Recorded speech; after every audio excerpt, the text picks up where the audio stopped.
Simanan at the VIP lounge of Pihaco International Airport in Trinidad and Tobago. The BASA grants designated airlines from both countries the rights to operate passengers and cargo flights, establish commercial agreements, and access each other's territory under agreed terms. According to Keyamo, the agreement will significantly strengthen economic and people-to-people ties, enhancing trade, tourism, and cultural exchange between Nigeria and the Caribbean region. Festus Keyamo emphasized that the agreement represents Nigeria's commitment to expand its global aviation footprint. Rochan Sinanan also expressed optimism about the agreement, stating it will boost cooperation and expand aviation opportunities for Caribbean and the African continent.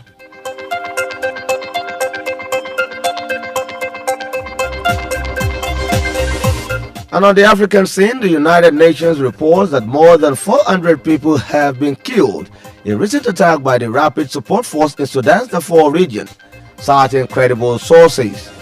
The RSF launched an intense ground and aerial assault on refugees camps surrounding the city of El Fasher last week, attempting to seize the last state capital in Darfur held by the Sudanese army.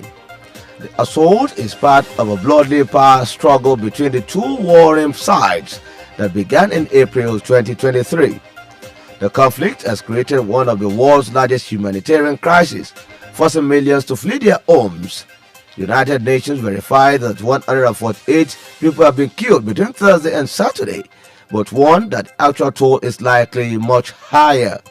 The situation on the ground remains dire, with many bodies still unaccounted for due to ongoing clashes. The attack on refugees camps and cities have resulted in significant loss of lives and displacement of the people.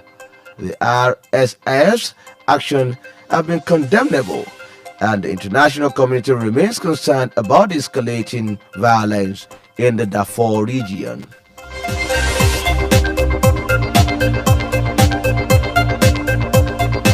And on the foreign scene, the United States President Donald Trump has blamed Ukrainian President Volodymyr Zelensky for starting the war with Russia a day after a massive Russian attack killed 35 people and injured 117 others in Ukraine. Trump stated that Zelensky shares the blame with Russian President Vladimir Putin for the conflict. Trump also blamed former United States President Joe Biden for the conflict, stating that millions of people are dead in the Ukraine war as a result of the actions of three people: Putin, Biden, and Zelensky. Trump's comment comes after widespread outrage over Russia's attack on the Ukrainian city of Sumy, which was the deadliest Russian attack on civilians this year. Earlier, President Donald Trump described the attack as terrible and mentioned that he had been told Russia had made a mistake, though he did not elaborate further on it. President Trump's remarks have sparked controversy, with many disagreeing with his assessment of the situation in Ukraine.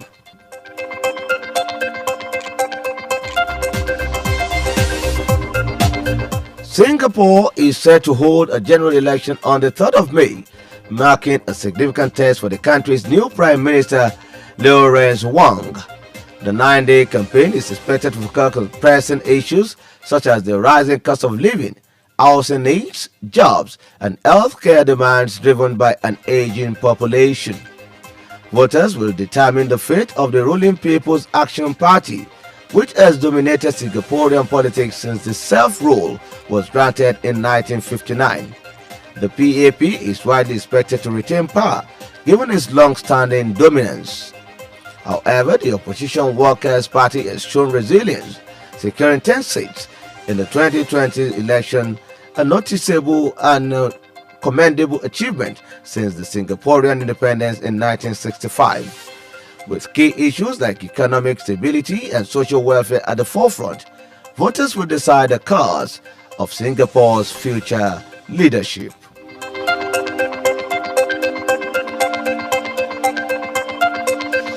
And in business, Nigeria external debt servicing is expected to rise to $5.2 billion this year, despite ongoing economic reforms according to Fitch Ratings.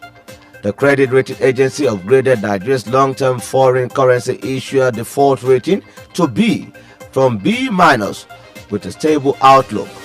This increase is attributed to $4.5 billion in amortization payment and a $1.1 billion Eurobond repayment due in November. The agency noted that Nigeria's external debt servicing remains manageable, but warned of significant concerns including high interest costs, weak revenue performance, and a limited fiscal space. General government debt is expected to remain around 51% of GDP in 2025 and 2026, with interest payment consuming a substantial portion of the income. Nigeria's gross reserves are expected to average 5 months of current external payment over the medium term, above the medium for similarly rated economies.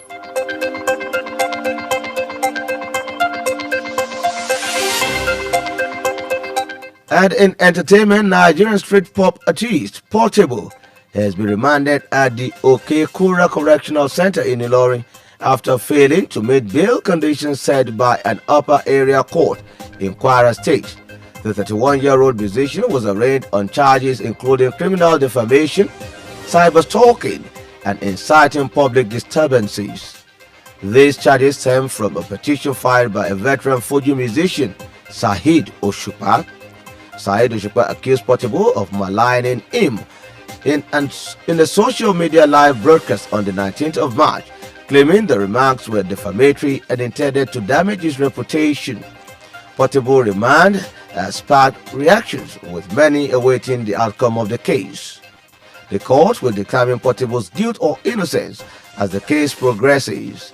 The musician's failure to meet bail conditions has led to his current detention.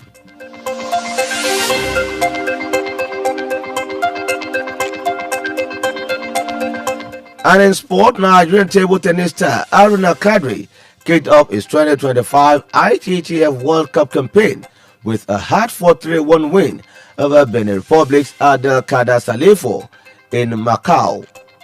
The match was a closely contested rematch of the ITTF African Cup encounter, with both players showcasing their skills and momentum shifts. Haruna held his nerve at critical moments, fending off a comeback from Salifo to secure the victory. Haruna, ranked 20th in the world, had to dig deep, especially in the fourth game, where Salifo led 8-6 before he rallied back to close out the tie, getting a 2-0 lead, and which gave some confidence to him. The victory marks a promising start for Haruna in the revamped World Cup format. With his skills and experience, Haruna is poised to make a strong run in the tournament.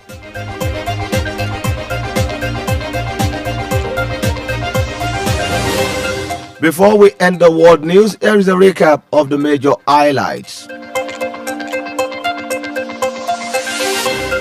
President Bola Tinubu condemns the killings in Plateau and urges for peace. We told you that Nigeria and Trinidad and Tobago have signed bilateral air service agreements. And on the African scene, the United Nations has reported that over 400 people have been killed in rapid support forces attack on Sudan's Darfur region.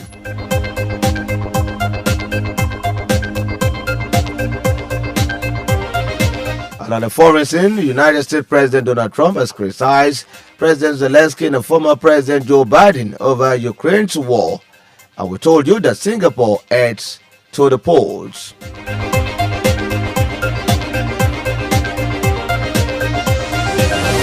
And in business, Nigeria external debt servicing projected to hit $5.2 billion.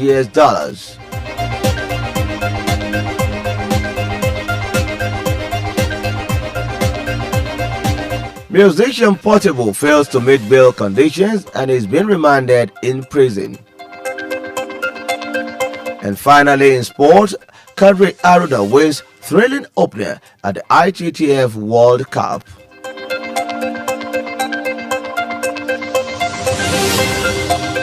And that was the world news, is edited by Adedamola Saka. I am Seun Oyelowo. Thanks for listening and good afternoon to you. And that was the news on Honor 103.5 FM. Honor and integrity. Our watchword. Music. The generator carry feelings for we in them.